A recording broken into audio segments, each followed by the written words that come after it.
इस मूवी की रियलिटी और फैक्ट से हर कोई हैरान रह सकता है कि आज 22 साल गुजरने के बाद भी इस मुद्दे को किसी ने सीरियसली क्यों नहीं लिया। यहाँ पर अगर नाम आता है बिट्टा कराटे, जिसने ना जाने कितने कश्मीरी पंडितों को बड़ी बेरहमी से मारा था, और जो लोग बच गए उन्हें जम्मू में किसी एक रिफ्यूजी कैंप में बहुत बुरी हालत में छोड़ा गया था। इसके बाद जो हुर्रियत और लोकल लीडर्स का पॉलिटिकल कैरियर जब खतरे में पड़ा तो उन्होंने अपने फंडामेंटल राइट्स, लीगल राइट्स के लिए बड़ी बड़ी बातें की। सच्चाई तो ये है कि इन लीडर्स ने हमेशा वहां पॉलिटिकली एनवायरनमेंट को बिगाड़ कर रखा हुआ था।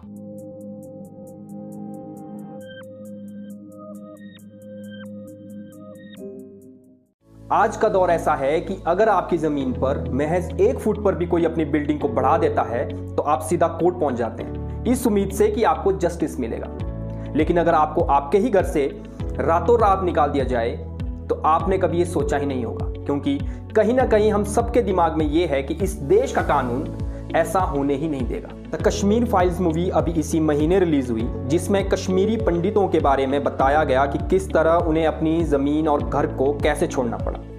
कश्मीरी पंडितों के माइग्रेशन को कुछ लोगों ने एक्सोडस का नाम दिया और किसी ने इसे जिनोसाइड कहा। आज इस वीडियो में समझने की कोशिश करेंगे कि इस इंसिडेंट के पीछे क्या वो कारण थे और कश्मीरी पंडितों के साथ क्या हुआ था। ये जो भी कारण हो, ये एक टाइमलाइन है जिसे हम एक साथ देखने की कोशिश करेंगे ताकि एक क्लियर पिक्चर समझ में आए। सबसे पहले एक्सोडस और जिनोसाइड को आसान भाषा में समझते हैं कि ये होता क्या है। एक्सोडस का मतलब है जब किसी जगह में एनवायरनमेंट फेवरेबल नहीं होता, वहां पर रहना मुश्किल हो जाता है, तो वहां के लोगों को वो जगह छोड़कर किसी और जगह रहना पड़ता है। और जिनोसाइड का मतलब है नरसंहार। 19 जनवरी 1990 की रात शायद ही कोई कश्मीरी पंडित भूल सकता है।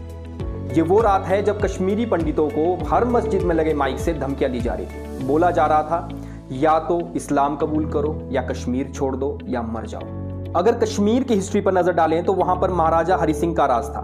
1947 में जब देश आजाद हुआ तो जम्मू और कश्मीर भी उन्हीं रियासतों में से एक थी जिनका विलय भारत में नहीं हुआ था।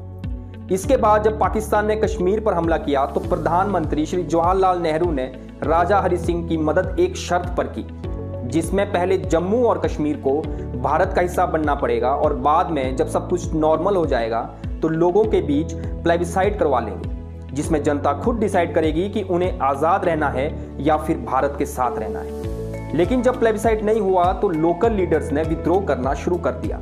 इसी पॉलिटिक्स में शेख अब्दुल्ला कश्मीर घाटी के हीरो बनते हैं। जवाहरलाल नेहरू और शेख अब्दुल्ला की नजदीकियां बढ़ी और उन्हें जम्मू कश्मीर का प्रधानमंत्री बना दिया गया।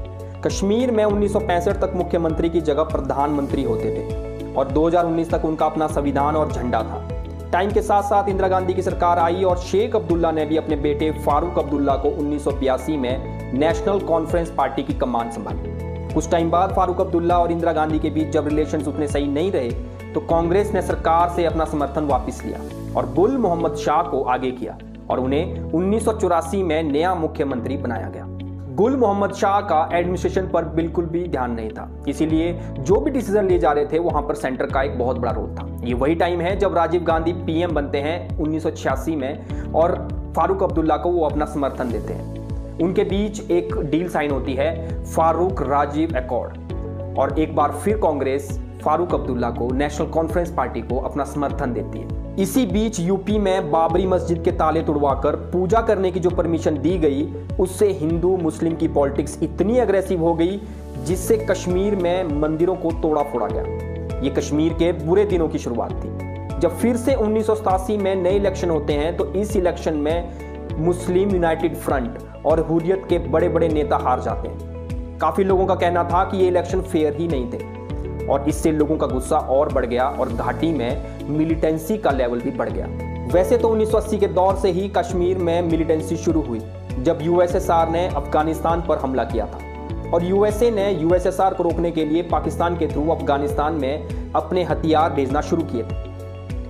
पाकिस्तान ने इस सिचुएशन का फायदा उठाया और इन हथियारों को साथ साथ में कश्मीरी अलगाववादियों को भी सप्लाई किया।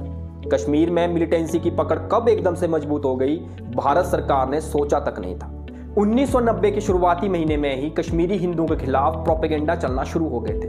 और 19 जनवरी की रात को जो कुछ लोग एक्सोडस का नाम देते हैं वो एक्चुअली में एक प्रॉपर जिनोसाइड था, जहां पर कश्मीरी पंडितों को कसाईयों की तरह बड़ी बर्बरता के साथ मारा गया था। इसी बीच एक नाम आता है बिट्टा कराटे, जिसने ना जाने कितने कश्मीरी पंडितों को बड़ी बेरहमी से मारा था, और जो लोग बच गए उन्हें जम्मू में किसी एक रिफ्यूजी कैंप में बहुत बुरी हालत में छोड़ा गया था।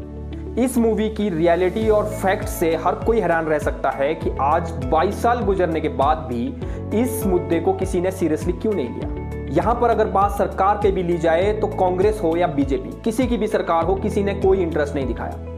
कांग्रेस की बात करें तो शुरुआती दौर से ही ना जाने कितने हुर्रियत नेताओं को कितने करोड़ों रुपए खर्च कर दिए गए ताकि वो उनकी साइड रहें और वो अपनी वहां पे गवर्नमेंट बना सके। और अगर बीजेपी की बात करें तो 1990 में वीपी सिंह की सरकार थी जिसे बीजेपी का समर्थन था, और उसके बावजूद भी जब कश्मीर में गवर्नर रूल लग गया तो भी कोई हेल्प नहीं की गई, और मदद के नाम पे सिर्फ कुछ रिफ्यूजीज कैंप लगाए गए थे जम्मू में, और वहां पर रिफ्यूजीज का रहना भी कोई आसान काम नहीं था। किसी भी मेजर लीडर ने कोई खास हेल्प नहीं की। बीजेपी 2014 में अपनी सरकार दोबारा बनाती है, लेकिन उन्होंने अपने इलेक्शन मैनिफेस्टो में यह भी बोला था कि कश्मीरी पंडितों के लिए वो एक स्मार्ट सिटी का सेटअप करेंगे, जो फिलहाल अभी तक नहीं हुआ है। लेकिन 2019 में इसी सरकार ने वो काम करके दिखाया जो लोकल लीडर्स ने कभी सोचा भी नहीं होगा। अपनी बात कहते हैं साहब किसी ने नहीं किया, बहुत कोशिश की, उन्हीं के बीजेपी ने भी कोशिश की, कुछ नहीं हुआ। अब मोदी साहब क्या कर लेंगे? अब 370 की बात करते हैं, वो कभी भी अगर वो 10 दफा भी हिंदुस्तान के प्राइम मिनिस्टर बनेंगे वो 370 को नहीं छू सकते। आर्टिकल 370 में इतने बड़े बदलाव लाए गए जिससे कश्मीर का फ्यूचर अब कुछ और ही है, और ये बदलाव अगर शायद आजादी के टाइम पर आ जाते तो आज कश्मीर कुछ और ही होता। इसके बाद जो हुर्रियत और लोकल लीडर्स का पॉलिटिकल कैरियर जब खतरे में पड़ा तो उन्होंने अपने फंडामेंटल राइट्स, लीगल राइट्स के लिए बड़ी बड़ी बातें की। सच्चाई तो ये है कि इन लीडर्स ने हमेशा वहां पॉलिटिकली एनवायरनमेंट को बिगाड़ कर रखा हुआ था। ये लोग कभी चाहते ही नहीं थे कि कश्मीर के बच्चे पढ़कर कुछ कर जाएं। अगर ऐसा होता तो उनके लिए पत्थर कौन फेंकता, उनका ब्रेन वॉश कैसे होता। और सबसे इंटरेस्टिंग बात तो ये है कि जब इन सभी को लगा कि अब इनकी पॉलिटिक्स खत्म होने वाली है तो ये सभी लोग एक साथ हो गए, जहां ये एक दूसरे पर ना जाने कैसे कैसे आरोप लगाते थे। इसमें हमारी आर्मी का भी एक बहुत बड़ा कंट्रीब्यूशन रहा है, जिसमें उन्होंने 2016 के बाद अपनी स्ट्रेटेजी को सॉफ्ट रखा और वहां के यंगस्टर्स को कैसे मिलिटेंसी से दूर रखें इस पर बहुत ही अच्छा काम किया। ऐसा भी नहीं है कि हर एक कश्मीरी मुस्लिम एक जैसे हैं। कुछ कश्मीरी मुस्लिम फैमिलीज ने कश्मीरी पंडितों की काफी हेल्प की थी। इसमें सबसे बड़ा फैक्टर है डर का।